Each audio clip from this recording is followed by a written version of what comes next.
Thank you.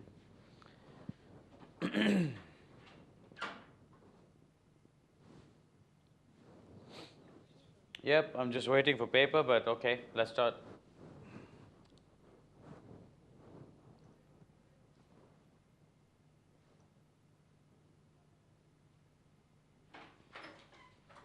Thank you very much. Okay, ready? Let's start. Yep.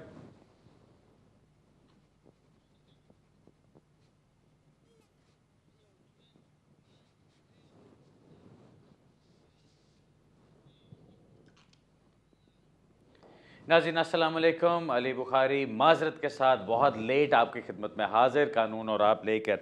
आज के programme को late शुरू करने की माजरत चाहता हूँ। ट्रैफिक में बहुत फंस गया था, दफ्तर से लेट निकला था, सॉरी अबाउट दैट। सीधा अपने प्रोग्राम की तरफ चलते हैं। थोड़ी सी जो अनाउंसमेंट्स मैं करना चाहता हूँ, एक तो मैंने केस नया शेयर करना था आपके साथ, जिसमें कि कुछ जिक्र चलेगा कि आजकल के हालात क्या हैं और उसमें क्या हो रहा है, उसके बारे में बात करेंगे। पहले अपनी जो थोड़ी बहुत अनाउंसमेंट्स होती हैं पहले उसका जिक्र कर लूँ। कल का दिन इंशाल्लाह इल्फर्ड में हैं, उसके बाद थर्सडे को, वेंसडे और थर्सडे को, उसके बाद फिर हमारा अपना जो फिंचली हेड ऑफिस है वहीं पर हैं। जो मैं केस आज शेयर करना चाह रहा था, it's a very interesting case. वो इसलिए कि इसके अंदर जो हुआ था वो फैक्ट्स बहुत सारे लोगों को जो सुन के थोड़ा सा डर भी लगेगा और थोड़ा सा सुकून भी आएगा। अब वो क्या चीज़ थी, एक जमैकन खातून अपने बच्चे के साथ एयरपोर्ट पे पहुंचती है। अब उनको पूछा जाता है कि अच्छा जी आपका क्या स्टेटस है और क्या है और आप किस तरह से चल रहे हैं यहाँ पे। अब जो उनका स्टूडेंट वीज़ा चल रहा था, 9 साल से वो यहाँ पे रह रही थी, बच्चा यहीं पे पैदा हुआ था, बच्चे की उम्र अब 5 साल हो चुकी हुई थी। अब उन्होंने एयरपोर्ट पे आके वहाँ पे उनको इंटरव्यू किया और जब इंटरव्यू के अंदर सवाल जवाब किए गए तो शी एडमिटेड, यानी उन्होंने मान लिया कि वो अपने नॉर्मल आवर्स जो उनको अलाउड थे, यानी जो 20 घंटे उनको अलाउड थे टर्म टाइम में काम करने के लिए, वो 20 घंटे से ज़्यादा काम करती रही थी। उसके ऊपर होम ऑफिस ने क्या किया, फटाफट पकड़ के उनको कहा कि जी हम आपकी लीव कर्टेल करेंगे, लेकिन फर्दर इन्फॉर्मेशन चाहिए, कुछ अपनी प्रोग्रेस ऑफ स्टडीज़ का हमें एविडेंस दो, और इसलिए टेम्प्रेरी एडमिशन देके उनको उन्होंने रिलीज़ कर दिया। उसके बाद उनको बुलाया गया एक और दिन कि आप आओ और आके अपना पेपर्स वगैरह हमारे साथ शेयर करो। उस कुछ दिनों के बाद जब वो खातून वहाँ पे जाती है एयरपोर्ट पे, अपने बच्चे को साथ लेके जाती है, वहाँ पे जाके वो पेपर दिखाते हैं कि जी हमारी जो प्रोग्रेस चली है वो ये प्रोग्रेस है। होम ऑफिस के जो इमिग्रेशन ऑफिसर था उसने कहा कि ये प्रोग्रेस हम नहीं मानते, हम आपको इसी वक्त डिटेन कर रहे हैं और इसी वक्त आपको हम जहाज़ पर चढ़ा रहे हैं। Imagine that. 9 साल उस खातून को यहाँ पर हो चुके हुए थे, बच्चा 5 साल का था जो यहाँ पे पैदा हुआ था और उसका स्टेटस भी था यहाँ पे, ट्रैवल करके वापस आ रहे थे, एयरपोर्ट पर उनको रोका गया और वहाँ पे उनसे सारा कुछ पूछा गया और उसके बाद जब वो वापस इन्फॉर्मेशन देने के लिए एयरपोर्ट पे पहुँचते हैं तो उनको वहीं पे डिटेन कर लिया गया। और ना सिर्फ डिटेन कर लिया गया, डिटेन करने के बाद जो अगली फ्लाइट, जो 1-2 घंटे के अंदर अगली फ्लाइट जा रही थी, उसी फ्लाइट के ऊपर चढ़ा के उनको वापस भेज दिया गया जमैका।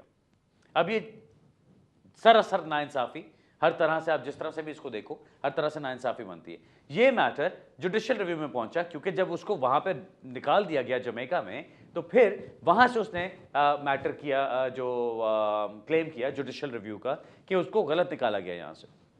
और यहाँ पे हाई कोर्ट की तरफ से एक्सेप्ट किया गया कि हाँ उनको गलत निकाला गया था, ये उनकी ह्यूमन राइट्स के खिलाफ है, यहाँ पे जो right of access to justice है ये उसके भी खिलाफ है। सो ये सारी चीज़ें देखते हुए उनको फिर ऑर्डर किया गया होम ऑफिस को कि उनको वापस यहाँ पे बुलाया जाए, और उनको वापस बुलाया गया और उसके बाद फिर उन्होंने अपना केस आगे उसको फॉलो अप किया। अब वो अलग बात है कि उन्होंने अपना केस आगे फाइट किया, पहले अपील में जीत गए, फिर आगे अपर ट्राइब्यूनल ने उसको ओवरटर्न कर दिया, फिर आगे गए तो करते कराते जो भी सारी लड़ाई झगड़ा करने के बाद कोर्ट ऑफ अपील की तरफ से जाके वो केस को फिर भी उन्होंने रिजेक्ट कर दिया। लेकिन मेरा पॉइंट इस वक्त सिर्फ इसको मेंशन करने का सिर्फ इसलिए ये था कि अगर किसी को ज़बरदस्ती ऐसे पकड़ के बिठा लिया जाता है और उनको ज़बरदस्ती यहाँ से रिमूव कर दिया जाता है तो वो गलत है, क्योंकि आपको पूरा पूरा राइट मिलना चाहिए कि आपको पूरा अपील का मौका मिले कि आप कोर्ट में जाएं, अपना केस पेश करें, अपने ह्यूमन राइट्स के ऊपर आर्ग्यू कर सकें, जो जो बातें आप कहना चाहते हैं वो बातें कहें।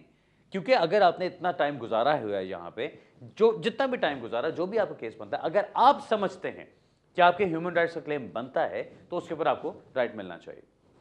अब ऑब्वियसली सब लोग जानते हैं, अभी तक मेरा ख्याल है सुन चुके होंगे, जो इमिग्रेशन बिल नया आया है, जो इमिग्रेशन बिल के अंदर बातें कही गई हैं, बहुत तल्ख किस्म की और बड़ी गलत किस्म की और बड़ी बुरी किस्म की बातें हैं, जो जिसमें वो कहते हैं कि जी आपको लैंडलॉर्ड, प्राइवेट लैंडलॉर्ड आपको प्रॉपर्टी नहीं दे सकता, उनको हम फाइन कर देंगे, एम्प्लॉयमेंट आपकी नहीं हो सकती, उनको हम फाइन कर देंगे, डॉक्टरों से आपकी इलाज बंद करा दिया जाए, डीवीएलए को कह दिया जाए कि जी आपके लाइसेंसेस कैंसिल कर दें, बैंक्स को कह दिया जाए कि आपके अकाउंट्स बंद कर दें। ये सारा कुछ किस लिए किया जा रहा है? इसीलिए कि आपको डराया धमकाया जाए कि आप खुद ही छोड़ के निकल जाए यहाँ से।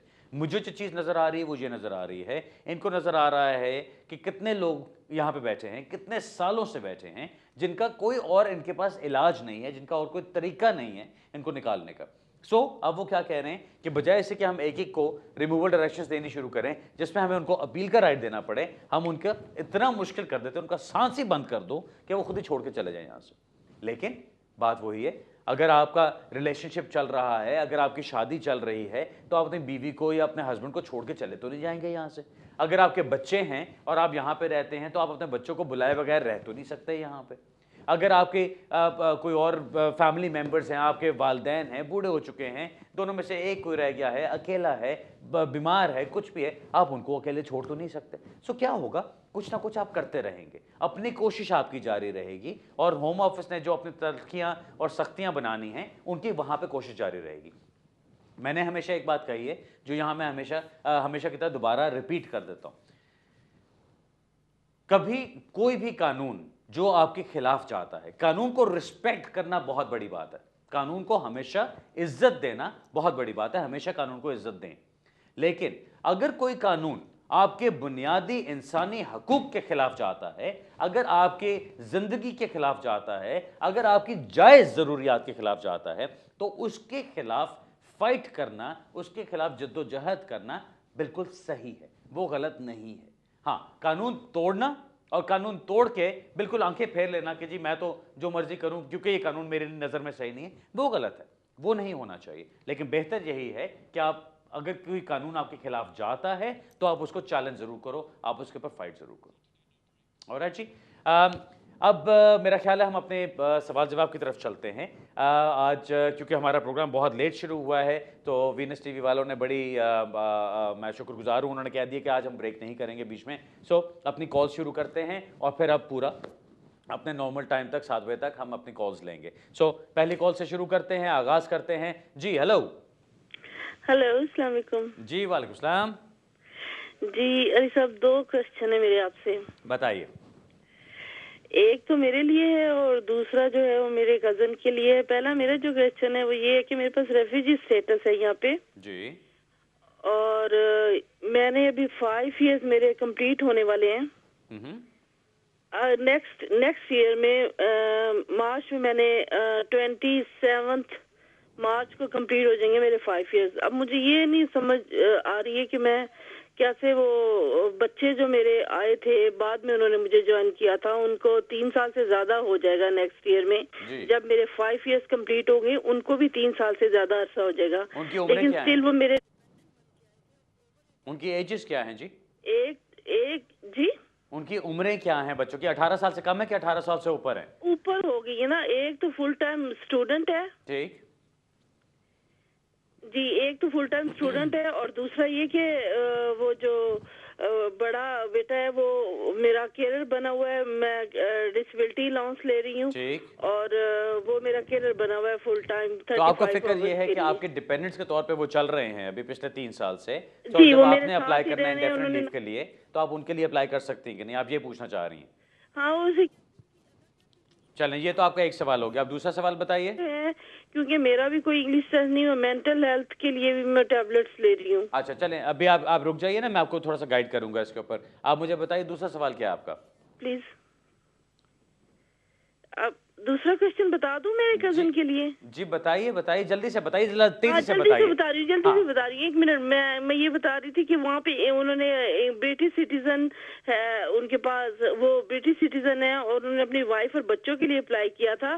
तो उन्होंने इंग्लिश टेस्ट की वजह से उनकी वाइफ का इंग्लिश टेस्ट जो उन्होंने दिया पाकिस्तान में, वो अभी रिजल्ट ओरिजिनल नहीं आया था, पेपर उन्होंने जब जमा करवाया 2012 में, तो उन्होंने बता दिया अभी उन्होंने क्लियर कर लिया है, लेकिन अभी अभी रिजल्ट नहीं आया।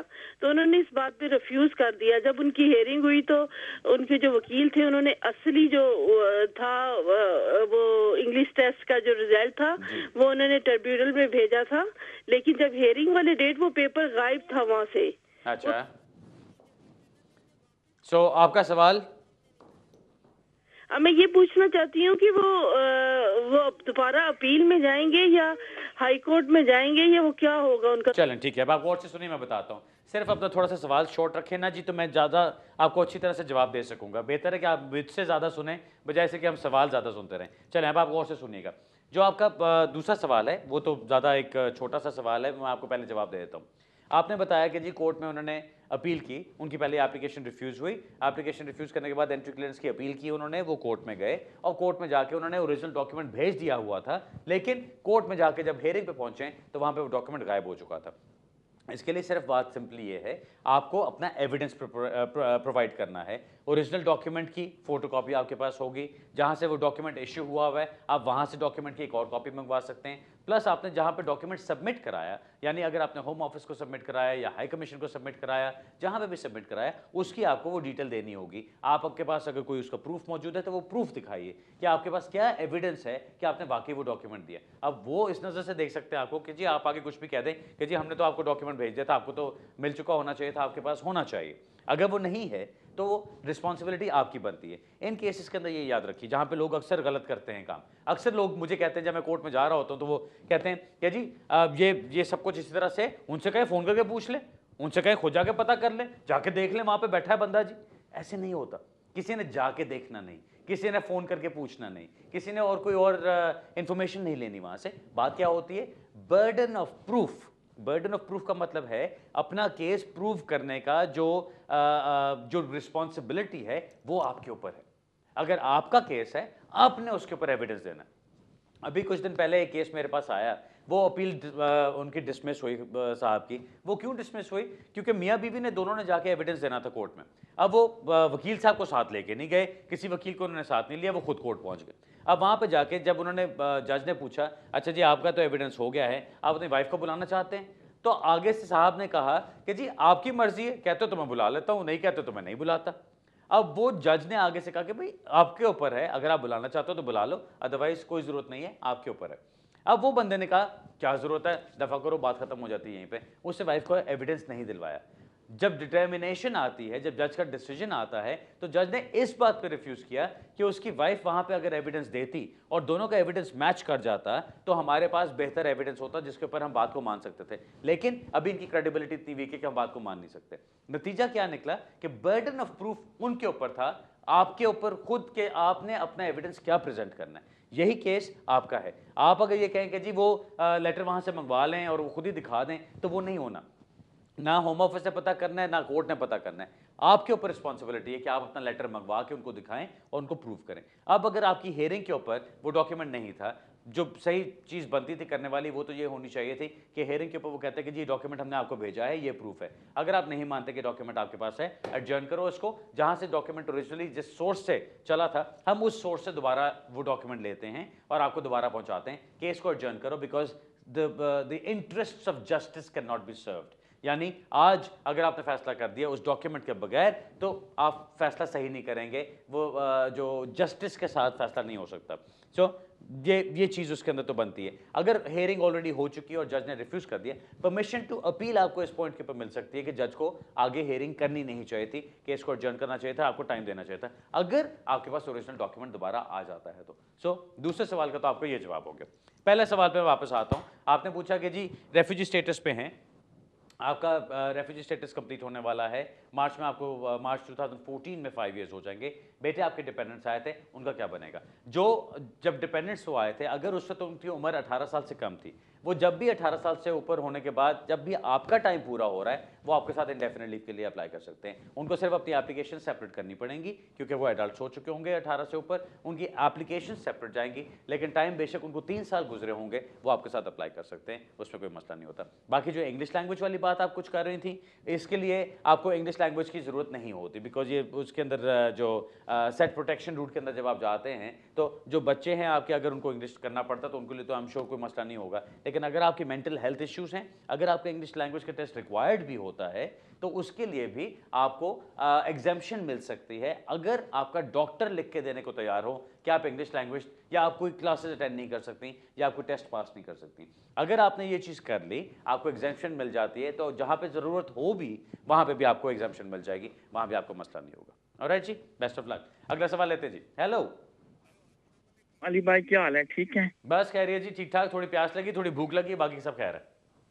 अली अली अली भाई, मैंने पूछना था, तो मुझे इस कंट्री में 16 साल हो गए हैं, ठीक है? अच्छा। तो आज से 4 साल पहले मैंने अप्लाई किया था ह्यूमन स्वराज की डेट पे 10 ईयर पे, क्योंकि मेरे वकील ने एप्लीकेशन 10 साल पहले की थी, तो लेकिन उसने नहीं की थी, लेकिन मैंने समझा था शायद की है, तो 10 ईयर की बेस पे मैंने अप्लाई किया था।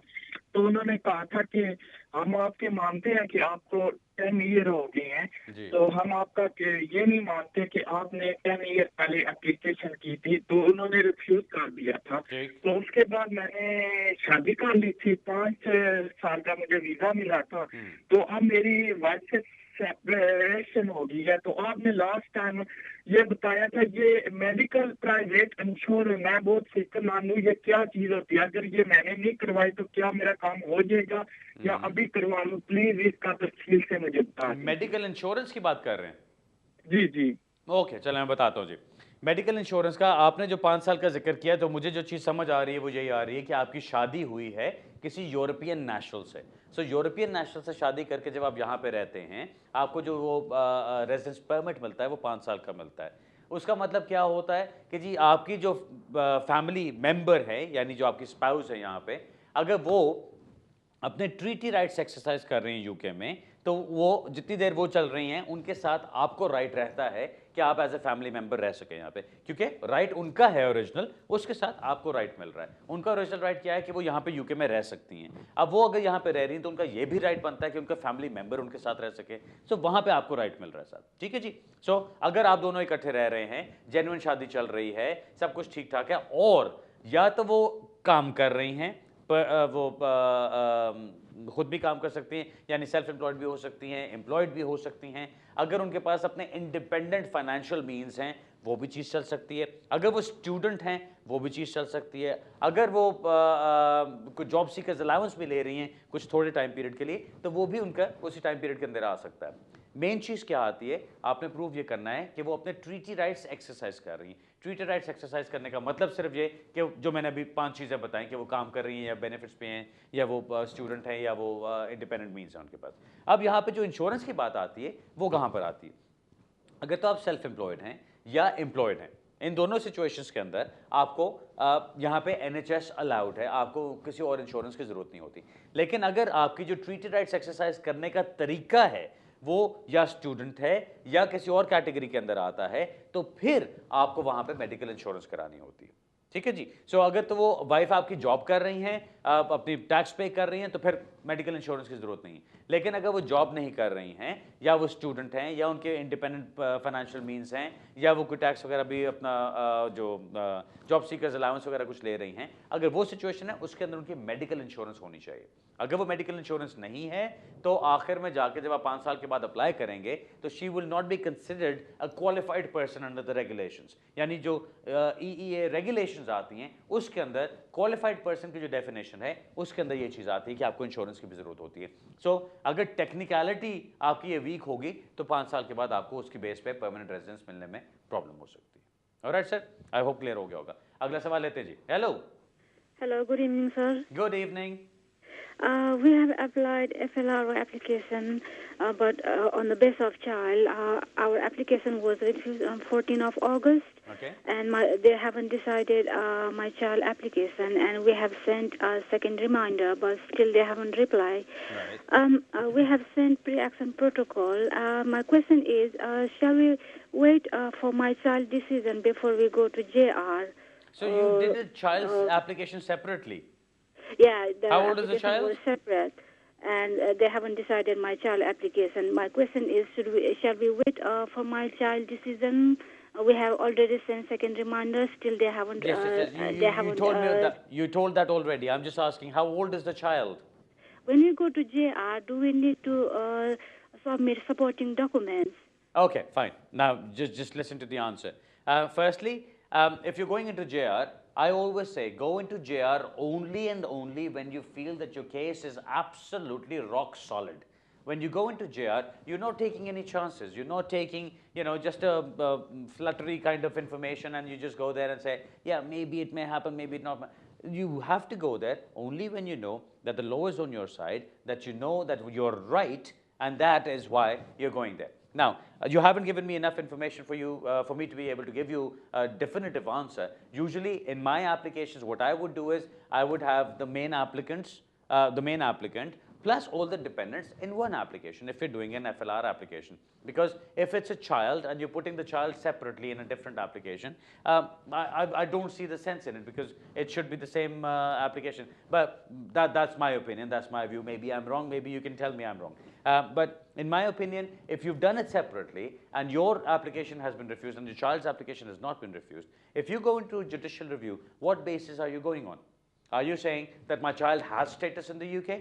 Because he doesn't yet. His application has not been decided. If you're saying my child does not have status in the UK, then what's the basis of you going into JR? If you say that you, as an applicant yourself, have established such a strong private and family life, because of which you should not be removed from the UK, then yes, you might have a strong case. But then, do you come within the rules? Do you come within Article 8? Do you come under the general principles of law that we talk about? It all depends what your situation is. Of course, when you're going into judicial review, you have to go through a two-stage process. There's the pre-action protocol, then there is the full judicial review application. In the pre-action protocol, you have to put all the arguments, you have to tell them who the lawyer is dealing with it, how much time they have to reply to it, etc., etc.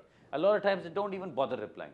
So in those cases, you go straight to the judicial review application, and then it's up to the Home Office to, the Treasury solicitors to actually submit either a defense or to withdraw the original decision letter and make another decision on it. So whichever way you feel comfortable, you can go into that. But I really don't have enough information to be able to tell you whether you should go into judicial review right now or not. I'm sorry about that. Urdu में भी जल्दी से बता दूं उनका सवाल क्या था. इन्होंने बच्चे की एप्लीकेशन सेपरेट की है और अपनी एप्लीकेशन सेपरेट की. इनकी एप्लीकेशन को रिफ्यूज़ कर दिया गया, बच्चे की एप्लीकेशन अभी तक रिफ्यूज़ नहीं हुई और ये पूछ रहे हैं कि जुडिशियल रिव्यू में जा सकते हैं कि नहीं. सो मैंने इनको यही जवाब दिया आगे से कि अभी जुडिशियल रिव्यू में जाने के लिए जो इन्फॉर्मेशन चाहिए वो मेरे पास नहीं. मैं बता नहीं सकता कि इनके केस में इतनी जान है कि नहीं कि जुडिशियल रिव्यू में जाए. हाँ, ये बात मैं ज़रूर कहता हूँ, जुडिशियल रिव्यू में तभी जाइए जब आपके केस में बहुत ज़्यादा स्ट्रॉन्ग जान होती है. स्पेशली अभी जो नए कानून आ रहे हैं, ये इमिग्रेशन बिल जो अभी पेश किया गया है, अगर ये कानून बन जाता है तो जुडिशियल रिव्यू में तो बेतहाशा केसेस जाया करेंगे. बिकॉज अपील के राइट्स खत्म कर रहे हैं तो जाहिर है जुडिशियल रिव्यू के केसेस बढ़ जाएंगे. सो उसके अंदर आपका और भी इंपॉर्टेंट हो जाएगा कि केस के अंदर मेरिट ज़रूर हो. ऑलरेडी आजकल जजेस चिड़े पड़ रहे हैं बिकॉज इतने लोग वो रिफ्यूजल्स आते हैं सीधा जुडिशियल रिव्यू में चले जाते हैं सोचे समझे बगैर कि उसमें जान है भी कि नहीं. सो पहले वो चीज़ देखें कि उसमें जान है कि नहीं, फिर आगे जुडिशियल रिव्यू का स्टेप उठाइए ताकि अगर आपको कोई रेमेडी से मिले तो आपको कोई फ़ायदा तो हो ना. अदरवाइज तो उसमें जाने का फ़ायदा नहीं अगर आपने सिर्फ रश बढ़ाना है वहाँ पे और जजेस को वो चिड़चिड़ाई करना है और कुछ उसका फ़ायदा नहीं होता. अगला सवाल लेते हैं जी. हेलो, अस्सलाम वालेकुम अली भाई. जी वालेकुम सलाम. अली भाई, मैं यहाँ 1990 में आया था. वाह, अच्छा जी. इतना पुराना केस है, 23 साल पुराना है. उस तब मैंने पॉलिटिकल स्टे अप्लाई की थी. सर जी ये बता दो आपका स्टेटस हो चुका है, किसी और के लिए पूछ रहे हो? राइट, मेरे लिए. ओए होए होए, 23 साल के बाद भी नहीं हुआ सॉर्ट आउट सर? अच्छा जी बताएं. नहीं, अभी भी नहीं हुआ. 23 साल पहले मैंने डाला था केस. 2 साल बाद उन्होंने मेरा केस पता नहीं वापस कर दिया था या वो कह रहे हैं कि आपने पासपोर्ट भेजा, वो मुझे मिला नहीं अभी तक. ठीक, रिफ्यूजल का कह रहे थे अभी तक. अभी आप इंतजार कर रहे हैं उन्होंने? अच्छा, तो कुछ भी नहीं मुझे मिला जी. मैं चलता रहा, मुझे काम करने की इजाजत तो मिल गई थी, काम चल रहा था, मैंने ड्राइविंग लाइसेंस पास कर लिया, गाड़ी भी चला रहा था, सब कुछ कर रहा था. सही. 2009 में मैं अरेस्ट हो गया. ठीक, तो पूछा भी तू कैसे है, मैंने इलीगल है. मैंने कहा मैं इलीगल हूँ. कैसे आया था? मैंने कहा वीजा लेके आया था. सर इतनी डिटेल में जानने की जरूरत नहीं है, मुझे बताइए आप मोटी मोटी बातें बस. बस उसके बाद 2009 के बाद मैंने लेगेसी में डाला, वो भी रिफ्यूज हो गया। अब मुझे वो कैपिटा वालों का भी लेटर आ गया। अब ये बताओ कि क्या हो सकता है मेरा। ठीक है जी, मैं बताता हूँ सर। मैं अभी कोई आपकी एप्लीकेशन चल रही है कि नहीं? और डॉक्टर के सारे पेपर मैंने दिए, DVLA के सारे पेपर मैंने दिए। अच्छा मुझे बताइए, अभी एप्लीकेशन कोई चल रही है कि नहीं? एप्लीकेशन अभी फिर डाली है 1 वीक पहले, जब उन्होंने लेटर डाला मुझे। कौन सी एप्लीकेशन डाली है? वही रिकंसिडरेशन के लिए। अच्छा अच्छा अच्छा, चलें। FLR एप्लीकेशन कोई नहीं डाली आपने? कोई होम ऑफिस की फीस डाल के कोई नहीं एप्लीकेशन डाली? नहीं नहीं। ओके चलें, अब आप गौर से सुने मेरी बात। आप सर जी 23 साल से बैठे हुए हैं यहाँ पे, आप अभी और भी कुछ साल बैठे रहेंगे ना तो ऐसे काम नहीं होगा आपका। आपको जो करने की ज़रूरत है, आपको उनको झंझोड़ने की ज़रूरत है। वो झंझोड़ने वाली बात कैसे बनेगी? जब तक आप उनको पकड़ के ये नहीं कहेंगे कि भाई देखो मेरा केस देखो, ये मेरा एविडेंस है, इसके ऊपर आप सही तरह से फैसला करो, तब तक बात नहीं बनेगी। आपका भी क्या हो रहा है, आप उनको वो जिसे कहते हैं ना हिलाने के बजाय आप उनको हल्का सा एक पुचकार देते हैं कि अच्छा ये एक और रिकंसिडरेशन देख लो, अच्छा ये कोई और फर्दर रिप्रेजेंटेशन देख। उन्होंने उसके ऊपर कुछ नहीं करना। क्यों? आपकी एप्लीकेशन को डिसाइड करने के लिए जब तक आप कोई पेड एप्लीकेशन नहीं करेंगे, उनकी कोई एक्नॉलेजमेंट आपको नहीं आएगी, वो बात नहीं बनेगी। मेरे नज़दीक जो आपको करना चाहिए, आपका सारा पिछला सिस्टम, जो सारे पिछले डॉक्यूमेंटेशन, जो कुछ भी आपने एप्लीकेशंस की, जो आपके एविडेंस बनता है, वो सारा इकट्ठा करें। आप तो उन कम खुश नसीबों में से हैं, आपको मैं खुश नसीबी इसीलिए कह रहा हूँ कि अब के कानून में तो आप आते हैं ना, कि जो 20 साल वाले कानून में आते हैं, क्योंकि अब जो पैराग्राफ 276 ADE बनाया गया है, उसके अंदर सबसे पहली चीज़ उन्होंने ये डाली है, अगर आपको 20 साल गुजर गए यहाँ पे और आप प्रूव कर सकते हैं, तो हम उसकी बेस पे आपको स्टेटस दे देंगे। आपको ये चीज़ बनती है, आप अप्लाई कीजिए, आप अब एप्लीकेशन करें, होम ऑफिस की फीस साथ लगाएं। 578 पाउंड होम ऑफिस की फीस होगी। जिस वकील के पास भी जाएंगे वो अपनी फीस लेगा उसके ऊपर। आप अपनी पूरी दास्तान डालें उसके अंदर, सारा कुछ बताइए। जब से आप आए हैं 1990 से आप यहाँ पर रह रहे हैं, अपना मेडिकल एविडेंस, अपने उसके कोई बिल्स वगैरह हों, कोई आपके पास इंश्योरेंस के पेपर्स हैं, कोई आपके पास अपने बैंक स्टेटमेंट्स हैं, कोई भी चीज़, जो चीज़ें हों, जो आप काम की इजाज़त थी आपको, होपफुली आप टैक्स पे करते रहे हैं, वो सारे P60s, अपने पे स्लिप्स लगाइए। ये सारा कुछ लगा के अपनी फोटोग्राफ्स लगाइए। 23 साल में सर जी हुलिया बदल जाता है बंदे का कम्प्लीटली। आप जब आए थे उस वक्त आपके क्या होंगे, बड़ी बड़ी इधर से वो बाल होंगे, ये होगा वो होगा। अब वो सब कुछ दिखाए ना कि इतना कुछ चेंज हो चुका हुआ। अब वो सारा कुछ आप तस्वीरों में भी दिखाते तो पता चलता है। जब आपकी वो एप्लीकेशन की जाती है, अगर कोई गधा फिर उसको रिफ्यूज कर देता है, तो आप सीधा फिर आगे जुडिशियल रिव्यू में भी जा सकते हैं और आप अपील का राइट भी उनसे मांग सकते हैं, क्योंकि आप एक्सेप्शनल सर्कमस्टांसेस में भी आ सकते हैं। आपको जो मेरा मशवरा होगा सर वो यही है, ये रिकंसिडरेशन वगैरह को छोड़ें, ये और इसमें कुछ नहीं रखा। आप अपनी एक होम ऑफिस की फीस लगा के पेड एप्लीकेशन कीजिए, ताकि आपके केस को सही तरीके से देखा जाए, और अगर फिर भी कोई उसको रिफ्यूज करता है तो हाई कोर्ट में बड़ा स्ट्रॉन्ग केस आपका बनता है, या उसके ऊपर आपका अपील का भी बड़ा स्ट्रॉन्ग चांस बनता है। 23 साल लगा दिए, अब मेरे से बात कर रहे हैं, अब मेरी मान लें, इंशाल्लाह अगले साल तक आपका काम हो जाएगा। ऑलराइट सर जी, अगला सवाल लेते हैं। हेलो हेलो हेलो, नॉर्मली तो मुझे बताया जाता है बड़ी कॉल्स हैं, आज कोई फैमिली भी थी। अच्छा जी, हेलो। मेरे बच्चे। जी सर बताइए, मैं सुन रहा हूँ।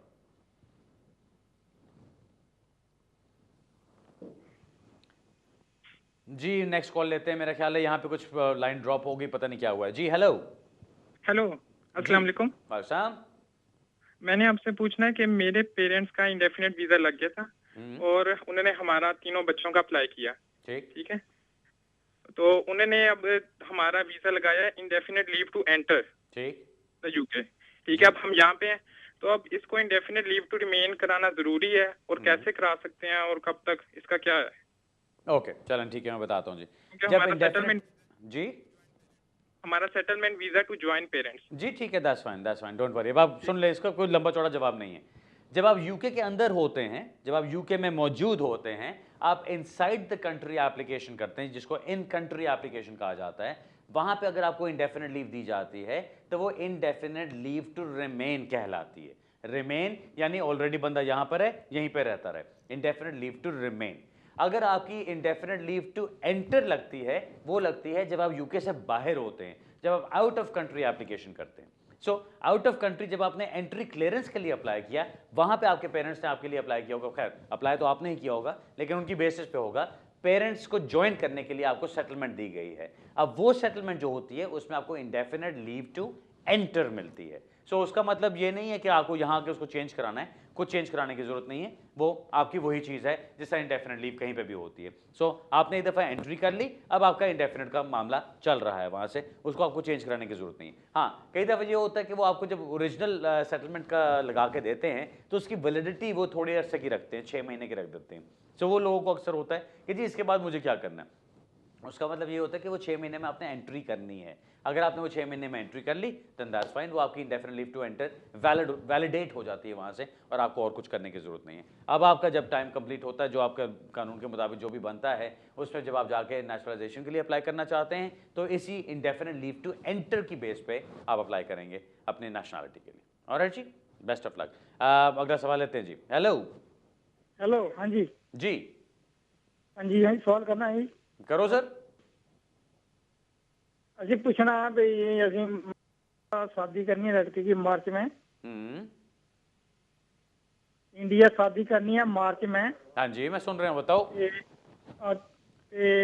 6 महीने की इसकी पे स्लिप चाहिए। क्या रूल है? 18,000 का था पहले, 10,000 पाउंड का, अभी क्या रूल है? हाँ हाँ, चलो ठीक है, मैं बताता हूँ जी, आप गौर से सुनो। जो रूल अभी तक चल रहा है वो यही चल रहा है कि आपकी 18,600 पाउंड सालाना इनकम होनी चाहिए।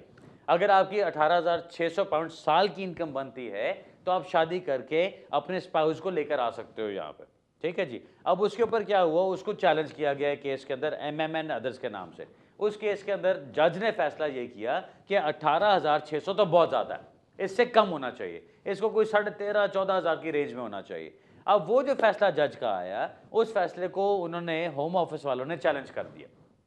वो चैलेंज करने के बाद अब उसकी अपील चल रही है। अब वो कोर्ट ऑफ अपील से जाके जब फैसला होगा तो फिर पता चलेगा कि एग्जैक्ट अमाउंट कितना है जिसके ऊपर हमने काम करना है। उस वक्त तक अभी तक क्या चीज हो रही है, होम ऑफिस ने जो बात कही है, उन्होंने ये कहा है कि अगर आपकी इनकम 18,600 से ऊपर है तो आप अभी अप्लाई कर सकते हो, हम इसी कानून के अंदर आपको स्टेटस दे देंगे।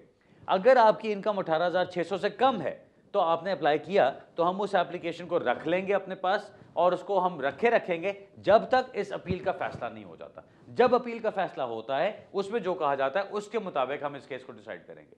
सो अगर आपके बेटे की या आपकी बच्ची की इनकम इस वक्त 18,600 की बजाय 15,000 है, ठीक, हम कोर्ट में जाते हैं, अभी कोर्ट का जो डिसीजन है उसका इंतजार करते हैं, कोर्ट से डिसीजन आता है, वो कहते हैं कि जी आपकी इनकम 14,500 होगी तो वो आपका चलेगा। अब अगर वो कानून बन जाता है तो आपकी 15,000 वाली इनकम भी चल जाएगी।